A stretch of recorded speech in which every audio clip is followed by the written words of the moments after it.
বাসায় ফিরবো। জয় নিয়ে বাংলাদেশে ফিরবো, জয় নিয়ে বাংলাদেশে ফিরবো। Welcome back to my another new blog video. দেশে এবং প্রবাসী যেখান থেকে আমার এই ভিডিও দেখছেন সবাইকে আসসালামু আলাইকুম। আজকে আমি এমন দুজনকে আপনাদের সামনে পরিচয় করে দিব যাদেরকে আপনারা খুব চিনেন, আমাদের এলাকার দুই ছোট ভাই। এই যে দুই ভাই, একজন হচ্ছে ইয়াসিন আরাফাত, আরেকজন হচ্ছে রিয়াদ। ইয়াসিন, তো কি অবস্থা, কেমন আছো? এই তো আলহামদুলিল্লাহ ভাই, ভালো আছি। আপনি কেমন আছেন? আছি আলহামদুলিল্লাহ। তো আজকে যে খেলতে আইছস, কোম্পানি যে তোর মনে করে যে এরকম একটা সুন্দর আয়োজন করছে, এই উদ্দেশ্যে তুই কিছু বল।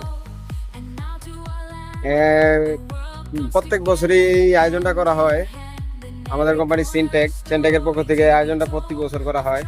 আর বিশেষ করে প্রত্যেকটা ওয়ার্কার এই খেলার মাধ্যমে একসাথে হতে পারে। তো আজকে তুই কোন খেলা খেলবি? ক্রিকেট খেলবি নাকি ফুটবল খেলবি? আমি আজকে মূল উদ্দেশ্য হয়েছে ফুটবল খেলবো। ফুটবল খেলার উদ্দেশ্যে আমি এই খেলায় ইউনিভার্সে জয়েন করছি।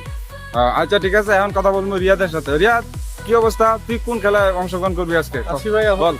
আমাদের তো হচ্ছে বর্তমানে দুইটা চয়েস করে নিছি, ক্রিকেট আর ফুটবল। বর্তমানে ক্রিকেটটা চলতেছে, পরে ফুটবলটা খেলবো আর কি। তো চিন্তা করতেছি, দেখি কি হয়। তো ওকে, আজকে আমরা একই এলাকার তিনজন চাচাতো ভাই একসাথে হয়ে আমি নিজেকে খুব আনন্দ ফিল করছি। তো কেমন লাগে?